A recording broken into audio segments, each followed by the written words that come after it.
başlattım. Hazırlamıştım ama. Okay. All right, so we were at this point. Okay. Now let's consider a large transfer function, which is simply a proportional controller. Okay, a proportional slave controller. Okay, so a very large KCF. Let's see what's the effect of that. Okay, so if KCF is very large, let's take a look at GV star. Remember what GV star was, okay? It was GV GCF over 1 plus GV GCF.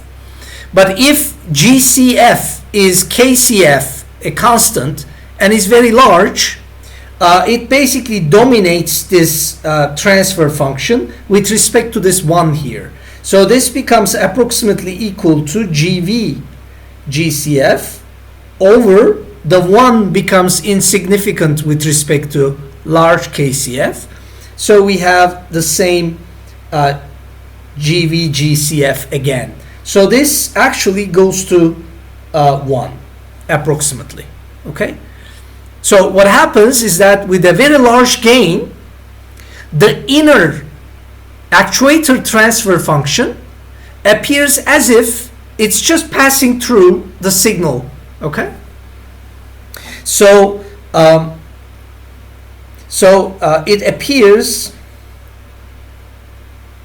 as if the actuator or valve is just passing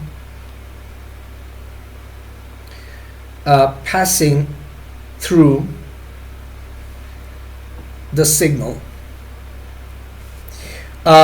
In fact, that means it's a fast actuator. Remember, an ideal actuator is actually whatever you supply to it, it's gonna just pass it through with a time constant that is 0. That means there is no let's say transient delay. Okay, a slow actuator is where you supply a reference signal to the actuator, but the output just follows that with a certain time constant. Okay, if this is a valve, let's say you supply a voltage, obviously there can be an additional constant to transform somehow the physical variables. For example, a valve might be receiving a voltage signal, but it might be generating a positional output. So a slow valve means you supply the voltage corresponding to a certain diameter or a cross-sectional area, but the valve will slowly close down or open up.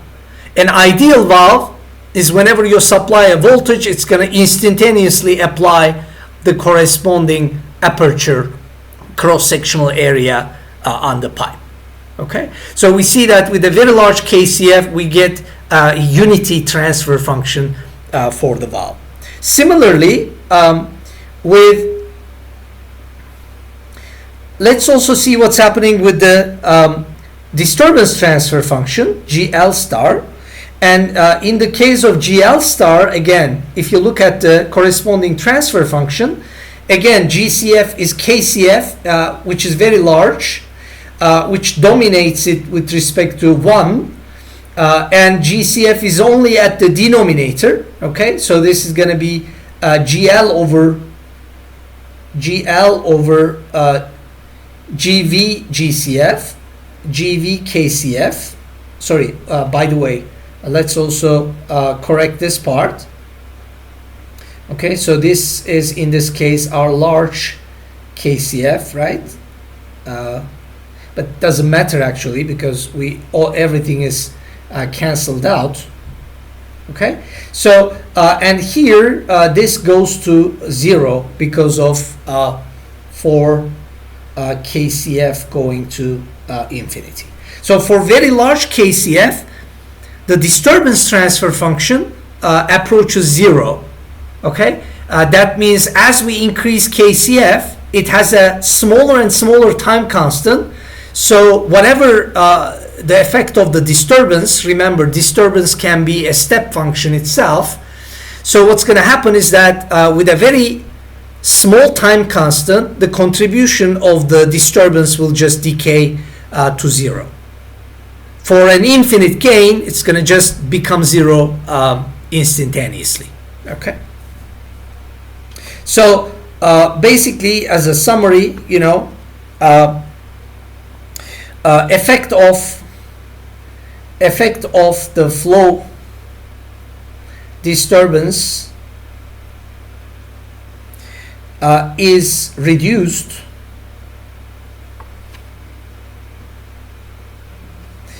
we have a much faster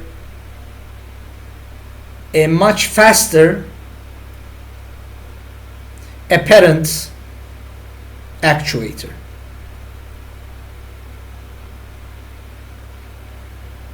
Okay. So equivalent block diagram is something like this, right? Obviously for the limiting case. Limiting case meaning you have like an infinite gain. Okay, so you have your reference Vref.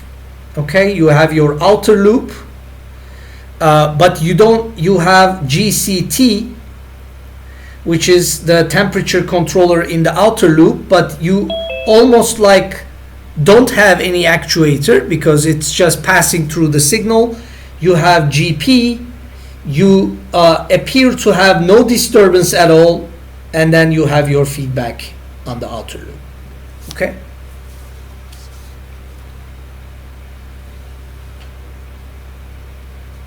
So essentially, if properly designed, right, cascade control can make this, let's say, the system more stable,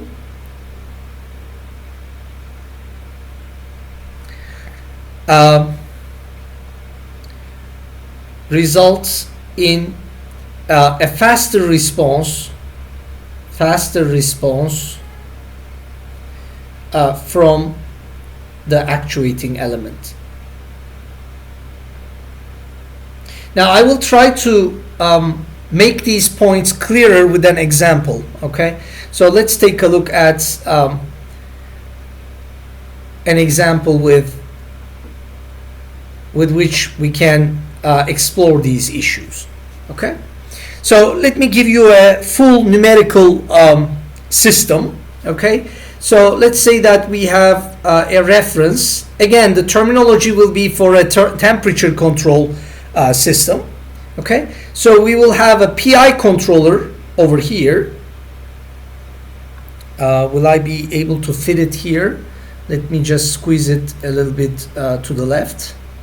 Okay, so I have R.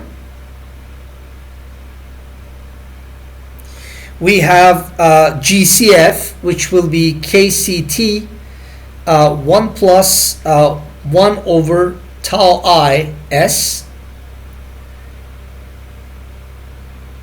So this will be our GCF, which is essentially a PI controller.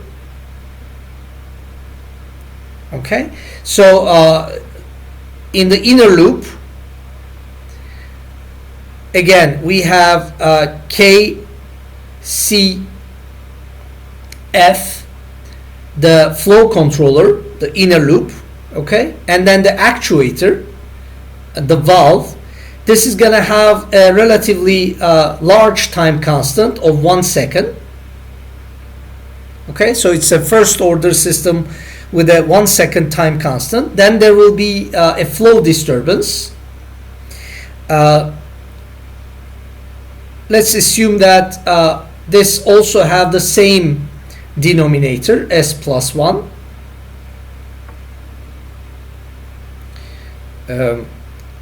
So this is not well drawn, sorry about that. Let's put it like this. Okay, so we have our disturbance here, L. This is GL, the disturbance transfer function. Then comes the plant, 0.8 over 2s plus 1. The plant is the slowest of them all, okay, with a 2-second time constant. Then we have our output, okay. So this is the controlled variable, the process variable. So here is a feedback from the flow. This is our A, the flow variable, okay. This is our valve transfer function. This is our plant transfer function. And here we have the unity feedback from the output, okay. So this is just a numerical example that corresponds to the architecture that we have previously drawn. Any questions so far?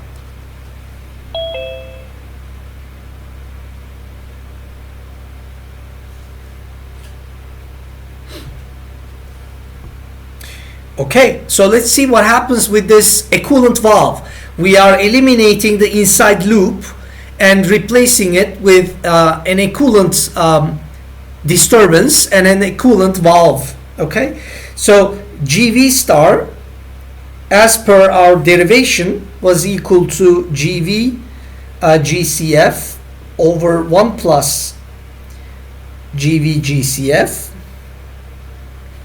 Okay, so this is equal to simply 0.5 over S plus 1 times KCF over 1 plus 0.5 over S plus 1 KCF.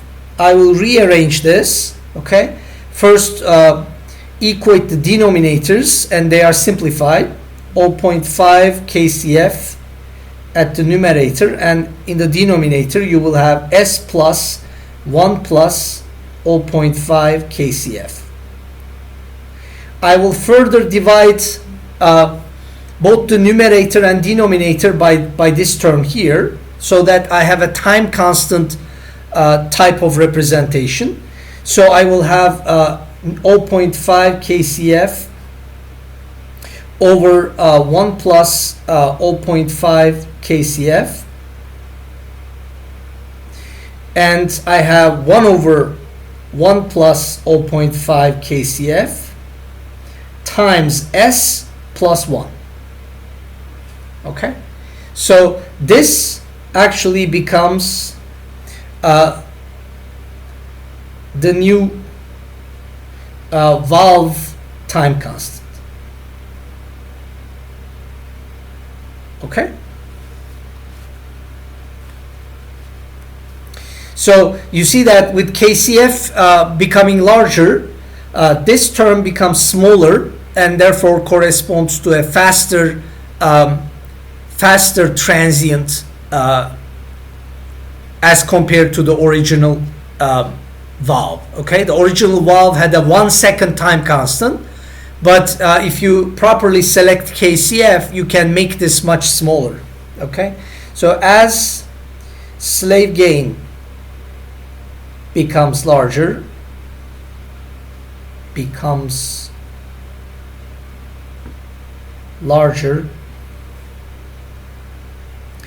GV star acts as a faster valve with the new time constant, which is tau V star, which is equal to 1 over 1 plus 0.5 KCF. All right. Now let's also take a look at GL star as well on this example. Again, this was equal to GL over 1 plus GV GCF,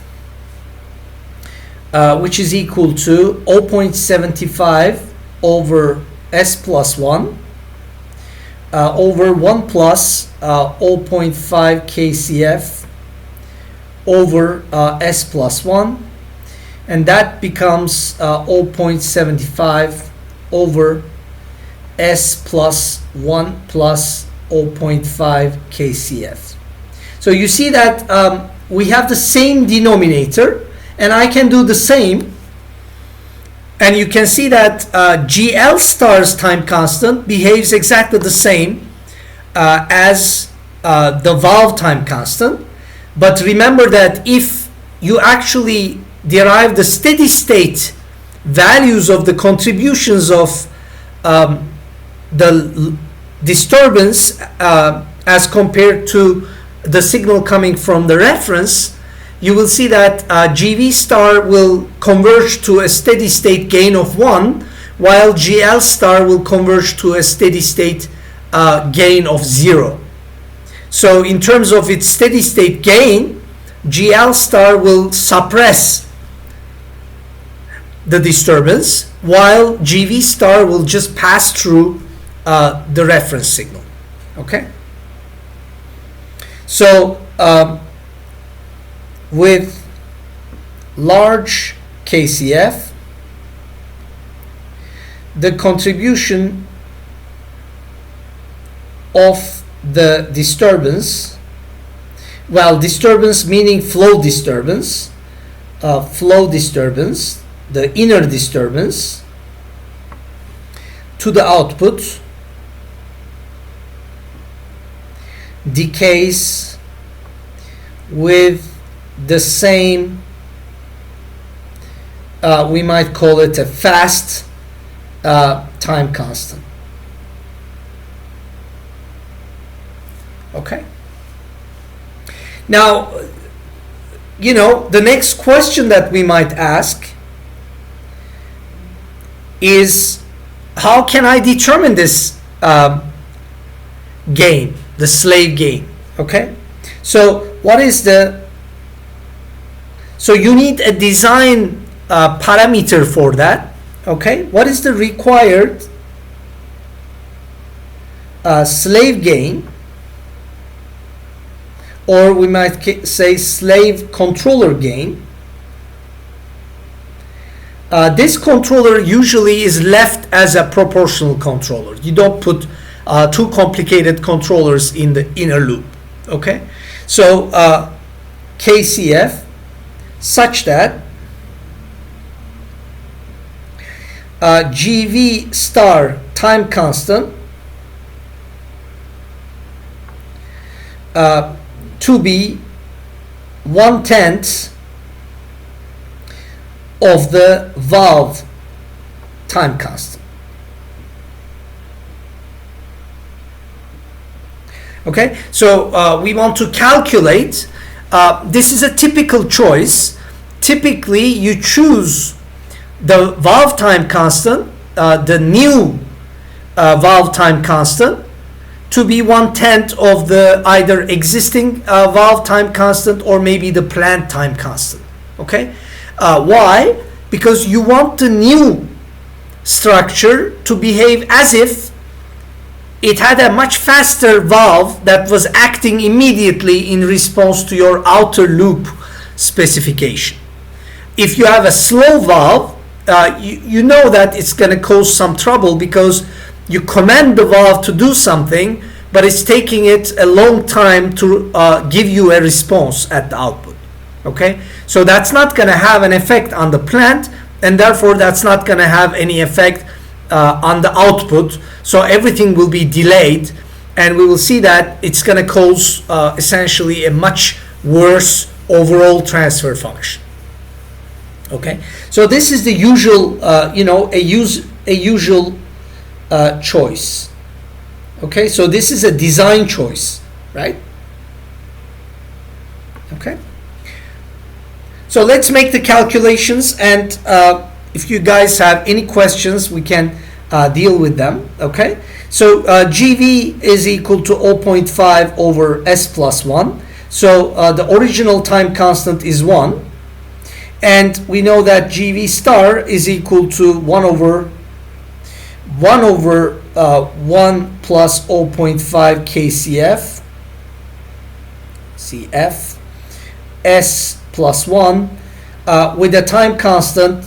The new time constant is 1 over 1 plus 0.5 kcf, and we want this to be tau v over 10, which is 0.1. Okay, basically you derive kcf from here. Okay, so that's going to become 10. Kcf will be 9 over 0.5. That's going to be 18. Okay, so the proper kcf selection for to have an apparent actuator with a time constant that is 10 times faster than its original time constant, we have kcf being 18 for this example. Okay. Any questions so far, guys? Benim bir tane var da şeyle ilgili. Bu bir azıcık yukarı gelebilir mi? Biraz zor duyuyorum sizi. Biraz mikrofona yaklaşır mısınız? Şimdi geliyor mu hocam? Geliyor, evet. Buyurun. Şey demiştiniz ya, ikisinin steady state behavior'ları bir valve'ın 1'e yaklaşacak, diğeri de 0'a yaklaşacak demiştiniz de. Evet. Bunu birazcık daha açıklayabilir misiniz? Ya şöyle, şimdi bir yorum aslında şurada yaptığımız, yani şurası da gösteriyor bunu. Hani şurada yaptığımız basitleştirme bunu aslında şey olarak gösteriyor. Hani çok büyük KCF için bir şekilde gösteriyor. Ama illa göstermek istiyorsanız şunu yapacaksınız. Biliyorsunuz steady state error analizimiz var. Yani mesela şöyle yapabilirsiniz. Burada şey yaparsınız.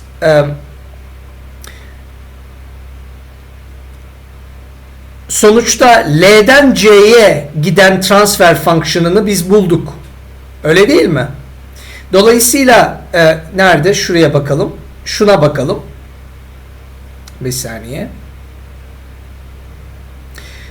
Sonuçta A ile A'dan C'ye zaten sabit bir transfer function var. Biz A'ya olan contribution'lara bakıyoruz. Bir şeyin contribution'ları var. Disturbance'ın contribution'ı var. Bir de burada nerede o? Bir de set point'in contribution'ı var. Öyle değil mi? Yani burada bakmanız gereken aslında bunlardan bir tanesini, mesela set point'i sıfırlamak, lineer bir sisteme sahip olduğumuz için superposition söz konusu. Set point'i sıfırladığımızda A'ya ve dolayısıyla output'a disturbance'ın contribution'ına bakabiliriz. Ve bir step disturbance olduğunu varsayarak bunun t goes to infinity'deki steady state değerine bakabiliriz. Biliyorsunuz biz bunu aslında şeyde yapmıştık.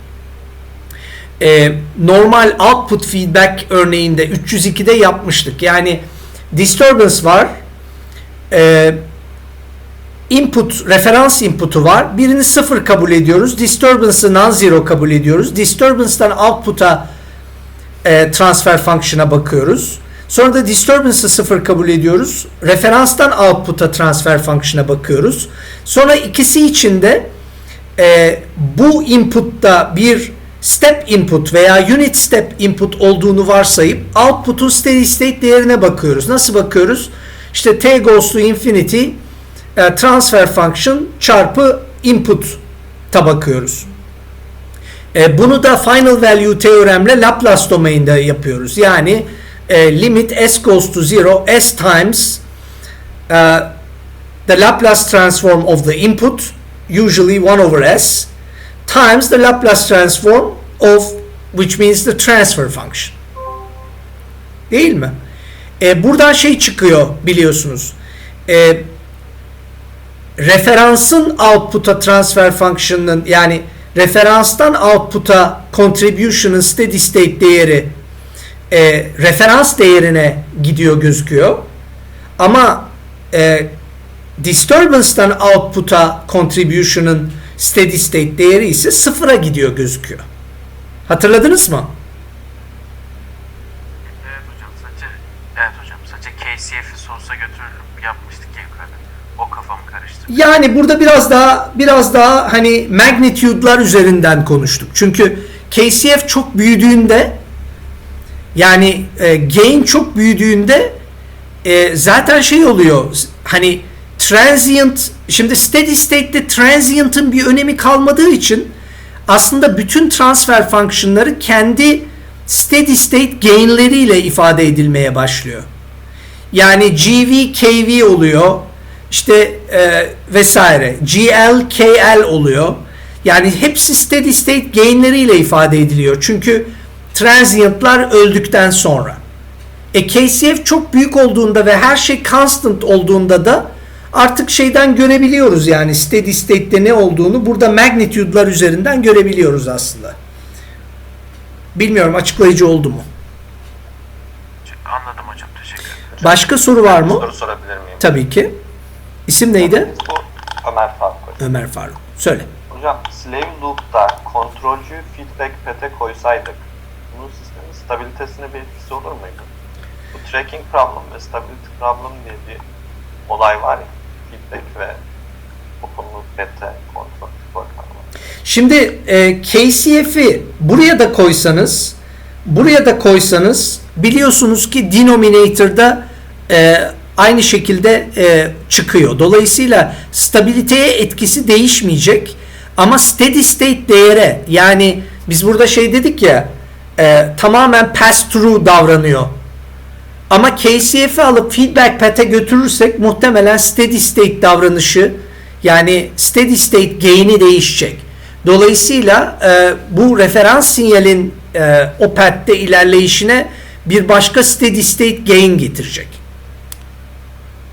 Anladım hocam. Yani biz aslında temperature'ı kontrol etmek istediğimiz için KCF'i oraya, esas kontrol şeyimiz, amacımız olduğu için mi oraya koyduk? Şeyi bilemiyorum ama burada yaptığımız bütün analizleri KCF'i orada feedback path'e koyarak da yapabilirsiniz ve şu örneğin devamında göreceğiniz gibi aslında tamamen ne olup bittiğini analiz edebiliyoruz.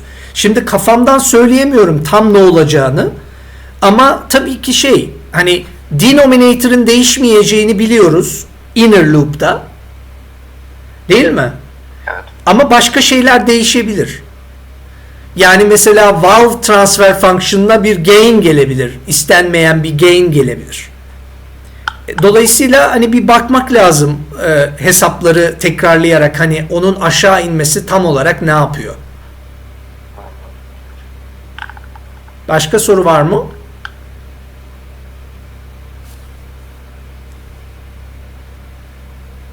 Okay.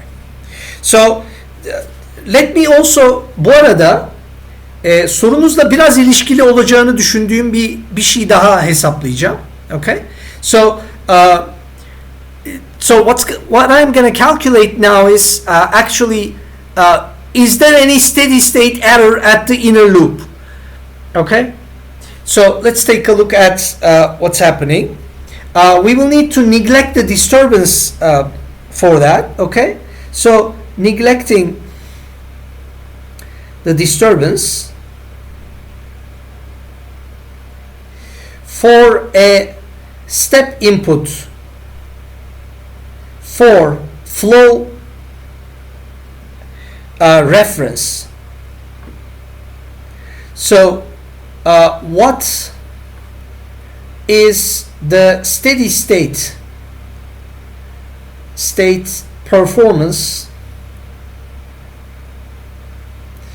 of the slave loop? Now that relates to your question somehow, because if you move KCF to the feedback path, that would most likely have an impact here. Okay, so let's calculate the transfer function of the inner loop.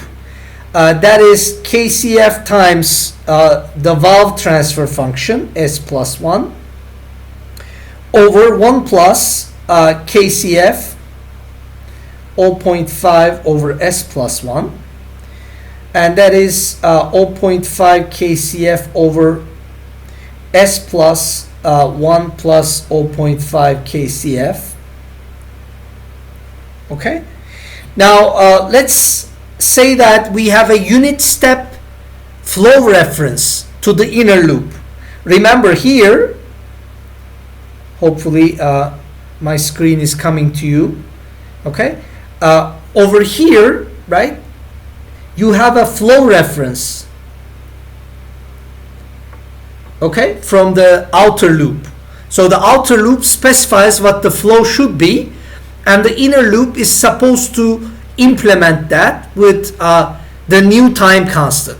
Okay, it is supposed to maintain that flow and attain that flow if there is a flow disturbance with a designed time constant. So let's see what happens there. Okay, so limit t goes to infinity. This is what we are looking at, a of t.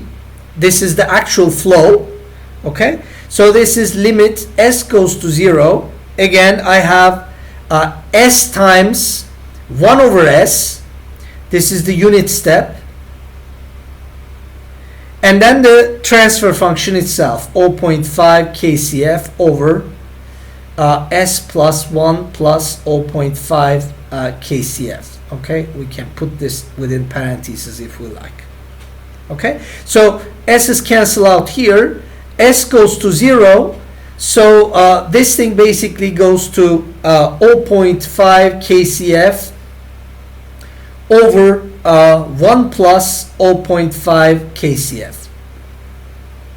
So you can see that as kcf goes to infinity, this term goes to 0, sorry, this term goes to 1, but for our design, for our specific design choice of kcf is equal to 18, basically we have this term going to 0.5 times 18 over 1 plus 0.5 times 18, and that basically gives us 0.9. Okay, so ideally we said that it was 1, but now we have 0.9. What does that mean? That means we have a steady state, we have error, we have 10% steady state error. Okay, so what does that mean? That means the outer loop specifies a certain flow reference, but because we have a proportional controller inside, that's gonna approach that reference flow with a 10% steady state error. Okay,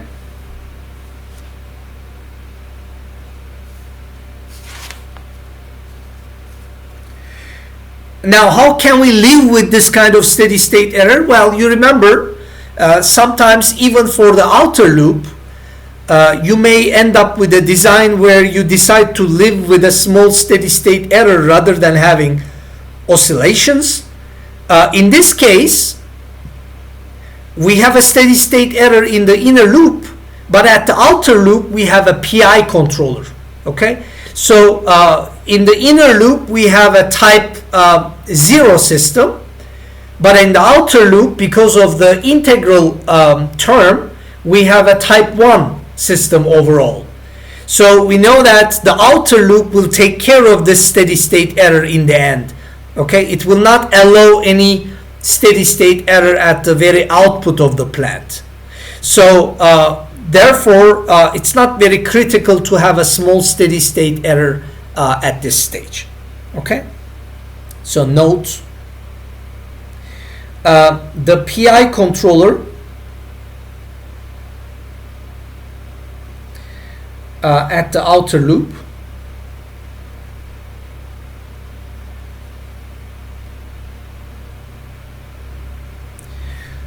Specifically the integral term,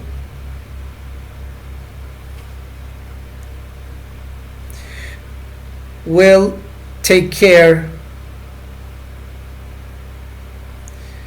of this small steady state error by increasing the overall open loop type of the system. Okay. Any questions so far? Now this example relates to your question, because if you move KCF to the feedback path, things will change here. Okay. So, I mean, it's an exercise for you to take a look at what's going to be the effect of that, okay, for the steady state behavior. Any questions so far? Now, my next question, and I'm going to address this after the break, is now we have designed the inner loop. Okay, it was a P-type controller, proportional controller, and the design spec was given a valve or an actuator. We designed the inner loop so that the equivalent single loop representation had an equivalent actuator which is 10 times faster than the given actuator. Okay. So with that design, it was sufficient to determine what the inner loop inner loop gain should be. Now the next question that I have is, how do I design the outer loop? Okay, so how can we now design the master or outer PI controller?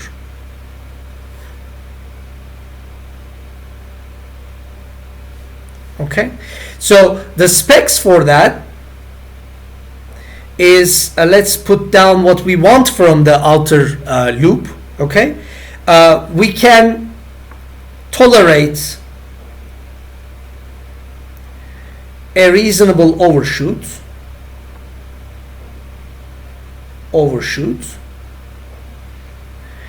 and we absolutely want to avoid any unstable system, want to avoid instability